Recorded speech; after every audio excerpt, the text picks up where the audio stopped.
안녕하세요. 한신교육연구소 임창혁 대표입니다. 네, 오늘의 시간은요, 이 쩍벌하는 사람들, 소위 말하는 쩍벌남이죠. 쩍벌하는 사람들과 성기능, 성에너지, 성건강에 관한 이야기를 좀 하려고 합니다. 저한테 질문이 이제 온 게 좀 있는데, 쩍벌하는 사람은 정력이 약하다는데 그것이 사실입니까? 라는 이제 그런 질문을 제가 받았어요. 그러니까 쩍벌남들이 그런가, 이제 그런 질문인데, 요거는 이제 단순하게 남자에 관해서만 이렇게 국한해서 말할 수는 없습니다. 이 쩍벌을 한다는 것은 결국 이제 이 여성이나 남성이나 성별과 상관없이 성 기능과 깊은 상관관계가 있는 것인데요. 자, 그거를 하나하나 좀 따져보도록 하죠.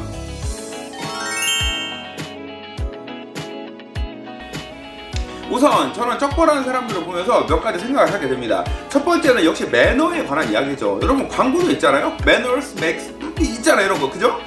이거 기본적인 매너를 안 지킬까? 이거 예의 아닙니까? 그리고 타자에 대한 배려이고, 물론 교수님 나도 지금 혼자 먹고 살기 힘든데 뭔 배려나 알겠어. 혼자 이기적으로 사는 건 알겠는데 그래도 좀 여러 사람 불편하잖아요. 그거는 내가 개인적인 어떤 그런 욕구를 찾아가는 것과 다른 사람 민폐 끼친 건 좀 다르지 않아요? 그래서 이건 역시 매너의 측면에서는 이거는 좀 권장할 만한 일은 아니구나 하는 생각이 들고요.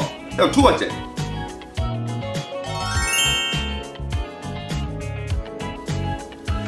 이 쩍벌을 하게 되는 원인을 좀 살펴봐야겠는데요. 이 쩍벌을 하는 분들의 특징이 있어요. 일단 엉덩이가 앞으로 살짝 빠져요. 한 10cm, 5cm, 6, 7cm 엉덩이가 쫙 빠지면서 이게 골반이 살짝 돌아가기도 하고, 그 다음에 이분들이 보면은 허벅지에 근육이 엄청 많거나 허벅지에 지방이 엄청 많거나, 마지막은 허벅지에 있는 내전근, 근육이 약하거나, 어떤 거든지 다 상관없어요.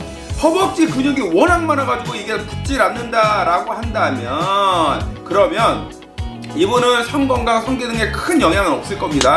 다만 이제 이분들은 제가 좀 걱정하는 건 뭐냐면, 이분들은 막 주 5회, 6회, 7회 하드 트레이닝을 하는 분들이 있는데, 이렇게 과도하게 하드 트레이닝을 하는 경우에는 우리 몸에 있는 원기를 소진시키고 근피로도가 높아지면서 성기능이 일시적으로 약화될 수는 있습니다. 그래서 저는 하드 트레이닝 하는 거는 그렇게 권하진 않아요. 제가 보통 권한다고 한다면 하드 트레이닝은 주 한 3회 정도가 딱 적당하고, 3회 정도는 하드 트레이닝하고 2회 정도는 컨디션 조절하면서 운동하는 게 좋겠다. 그래야지 성기능에는 더 도움이 된다. 이런 말씀 좀 드리고 싶고요. 자, 허벅지에 지방이 많거나 셀룰라이트가 많은 분들, 이분들은 남자 여자 할 거 없이, 여자 남자 할 거 없이 성별 무관하게 모두 성건강, 성기능이 좋지 않을 겁니다.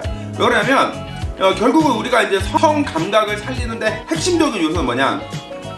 질이나 음경의 근육이 일단 좋아야 돼요. 그래서 발기작용이 잘 되거나 질의 수축과 이완작용이 원만해야 됩니다. 그래야 감각이 살아나요. 그 다음에 두 번째로 음경 해면체나 질 쪽에 흐르는 이 혈관, 이 혈관 속에 뭐가 있겠어요? 혈액이 있겠죠. 혈액이 오고 가는 그 속도, 일정한 그 혈압, 그러니까 혈액 순환의 압력이 좋아야 돼요. 그게 잘 유지가 돼야 됩니다. 이것이 유지가 안 되면 발기력도 떨어지고, 특히 발기 강직도가 떨어져요.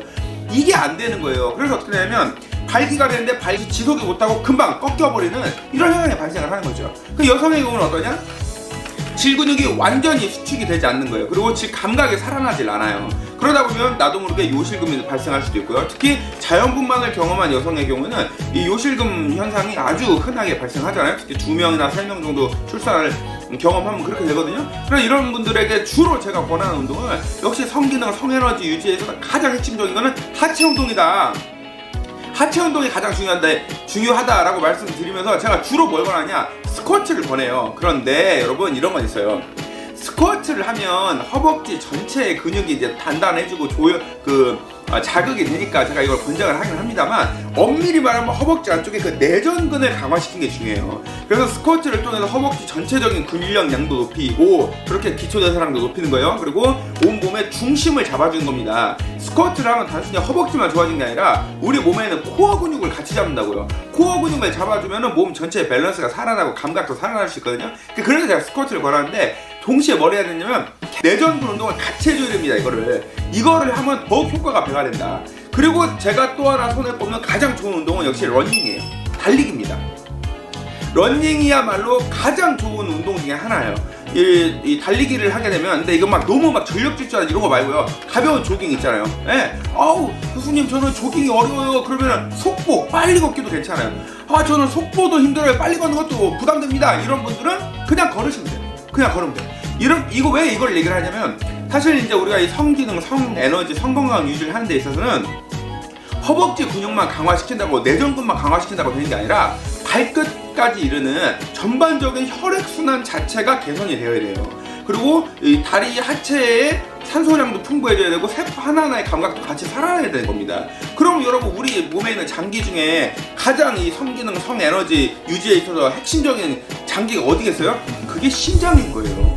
이 심장이라는 게 결국은 심장 박동을 통해서 혈액을 순환시켜주는 거 아니겠어요? 그리고 우리 몸의 세포 곳곳에 신선한 산소를 공급하는 거 아니겠어요? 그리고 그 세포의 건강성을 유지하는 것입니다. 그리고 만약에 이 심장 기능이 떨어지면 어떻게 되냐? 몸의 전체적인 컨디션이 저하되면서 여성 호르몬, 남성 호르몬 등 성 관련 호르몬 분비가 저하되는 것입니다. 자, 그럼 우리가 정리할 수 있어요. 제가 아까 시작하면서부터 쩍벌하는 사람들의 성기능, 성에너지, 성 관련 컨디션에 대해서 이야기를 해보자라고 했죠. 지금까지 제가 설명해드린 걸 한번 종합해보자고요. 지금 오늘 좀 오지랖 넓은 지금 얘기를 하고 있는데, 그분들 같은 경우는 성기능이 안 좋은 확률이 굉장히 높아요. 내전근이 약하니까 이걸 못하는 거예요. 지금 다리가 이렇게 저절로 쩍벌이 되는 것입니다. 내전근이 약하니까. 그리고 이런 분들 보면 허벅지에 지방과 셀룰라이트가 많을 확률이 높아요. 허벅지 지방이나 셀룰라이트가 많다는 거 뭐냐면, 혈액순환이 잘 되지 않고 발끝이 시려울 확률이 높다. 그리고 이런 분들은 혈액순환의 속도, 이 압력도 일정치 못할 확률이 굉장히 높다라는 것을 의미하는 거죠. 그러면 또 여러분이 우리가 또 하나 생각할 게, 이 수면이 부족하면요, 이게 또 되지가 않습니다.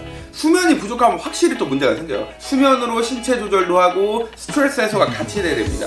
이 발기강직도나 또는 여성의 어떤 불감증에 관련된 이러한 뭐 요실금에 관련된 이런 스트레스를 너무 많이 받아버리면은 역시 성기능은 개선되기 어려워요.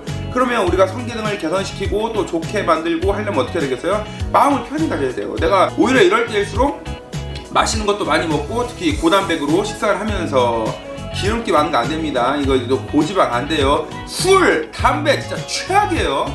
손발 수족냉증 있다는 분들은 술 마셔요? 담배 피워요? 말도 안 되는 소리들 하고 있네 진짜. 그건 말도 안 되는 소리예요. 자기가 자기 몸을 그렇게 망쳐놓고는. 저는 그런 말은 아예 믿질 않다니까요. 저는 진짜 몸에 아직 힘든 걸 못 느껴서 그런 거예요. 자, 제가 2달 전에 두 달 꽉 채우고 이제 한 일주일 정도 됐는데, 급성 담낭염으로 담낭 제거술 수술을 하지 않았습니까? 2달 수술하고 나니까요, 몸이 확 떨어져요. 컨디션이 그냥 아주 그냥 현격하게 떨어진 게 느껴집니다. 그리고 이제 10월달까지 제가 굉장히 힘들었고, 뭐 6-7시만 되면 잠을 잤고, 11월 되니까 컨디션이 조금 올라오더라고요. 그러니까 이제 그때는 뭐 초저녁부터 잠자고 이러진 않았는데, 근데 뭐가 있냐면, 운동을 좀 하잖아요? 몸이 회복이 안 돼요. 그리고 나서 또 어떤 느낌이냐? 성기능도 예전 같지 않다라는 게 3달 만에 그냥 몸으로 확 느껴지더라고요. 그래서 제가 12월 들어가지고 이제 컨디션이 조금 더 좋아진 것이 느껴지길래, 지금 이제 다시 집에서 홈트를 하면서 달리기도 하고 스쿼트도 하고 복근 운동도 하고, 이거를 이제야 겨우 시작합니다. 근데 요거 이제 시작한 지 한 일주일 정도 됐거든요. 일주일 되니까 몸이 다시 올라오는 게 느껴져요. 확실히 예전에 하던 게 있어서 감각은 금방 돌아오더라고요. 여러분 이거 한번 잘 보셔야 돼요. 내가 전체적으로 신체 리듬, 컨디션이 떨어지는 거, 스트레스를 많이 받고, 제가 스트레스도 엄청 받았거든요. 올해 코로나 때문에 스트레스, 그리고 수술 받고 나서 내가 인생을 어떻게 살았나 이런 고민들 엄청 심했어요. 근데 운동하니까 확실히 스트레스도 다운되고, 신체 기능도 개선되는 게 느껴지고, 감각도 살아나고, 확실히 몸이 달라지더라. 여러분, 그래서 말씀드린 겁니다. 마음 한켠을 좀 편하게 드시는 거, 이거 하나, 그리고 심장 기능 강화시키는 거, 혈액순환 개선하는 거, 이것을 위해서 제가 권하는 거는 역시 달리기, 러닝과 스쿼트다. 근데 러닝이 어려우면 어떻게 하자고요? 속보로 빨리 걷자. 근데 빨리 걷는 게 어려우면은 그냥 걸어도 돼요. 근데 제가 걷기는 여러분한테 좀 꿀팁을 드리고 싶은 게 있는데, 옛말에 이런 말이 있어요. 만보를 걸으면 모든 질병을 이겨낼 수 있다. 근데 요것도 반은 맞고 반은 틀린 얘기예요. 이거는 확실히 만보를 걸으면 몸이 굉장히 건강해져요. 살도 잘 빠져요. 그런데 뭐가 있냐면은, 여러 제가 자료와 통계를 보니까 만보를 굳이 채울 필요가 없습니다. 통계상으로는 8,000걸음 정도가 넘어서면은 만보 걸은 것과 유사한 정도의 건강 개선 효과가, 운동 효과가 나타나는 걸로 그렇게 이제 제가 자료를 여러 가지로 확인을 한 바가 있습니다. 그래서 제가 추천하는 거는 걸음으로 내가 기준을 갖는다 그러면 8,000걸음 이상을 말씀드리고 싶고, 그럼 8,000걸음이면은 좀 빨리 걷는 분들은 1시간, 그다음에 좀 천천히 여유롭게 걷는다 그러면 1시간 반, 그러니까 1시간에서 1시간 반 정도 걷는다 이렇게 생각하면 되고, 이것도 내가 좀 부담된다 그러면 제자리 뛰기 있죠? 제자리 뛰기 하면 이것도 금방 할 수 있어요. 근데 이걸 계속 하지 말고 힘드니까 하다 쉬었다 이렇게 하면 됩니다. 뭐 어려울 거 없어요. 스마트폰에 만보기 켜놓고 그냥 다니면 되는 거니까요. 이렇게 좀 하시면 좋겠다는 생각이 들고, 무릎이 무리가 된다 그러면 사이클 타세요. 사이클 타면 또 허벅지 근육 막 터질 것 같잖아요. 그리고 발끝까지 막 계속 자극이 되잖아요. 사이클도 정말 기가 막힌 운동이다. 제가 예전에 영상 하나 찍은 거 있어요. 사이클 자전거를 많이 타면 발기부전에 빠진다 이런 막 속설인데, 그 말도 안 되는 얘기예요. 하루에 8시간씩 한 20년 타보세요. 그럼 발기부전 생길까 말까? 그런 일 없어요. 걱정하지 말고 타세요. 걱정하지 말고. 물론 의사가 하지 말라고 하면 안 됩니다. 근데 일반적으로는 그렇게 문제되는 사례는 거의 없다. 요 정도 기억하시면 될 것 같네요. 네, 오늘은 쩍벌과 성기능, 성건강의 상관관계, 또 내가 성기능, 성건강을 개선하는 방법 등에 관한 이야기를 했고요. 이것은 결국 핵심은 음경 회만체든 질근육이든 뭐든지 간에 이 내전근으로부터 연결되어 있는 그 근육이 살아있어야 된다. 근력량도 충분해야 되고 근육의 감각도 살아야 되고, 그곳을 흐르고 있는 혈류량도 많아야 되고, 또 혈액의 속도와 압력도 좋아야 된다 라는 말씀 드리면서 마무리하도록 하겠습니다. 여러분 모두 건강하고 성기능, 성건강 개선되는 겨울 되길 바랍니다. 네, 수고하셨습니다.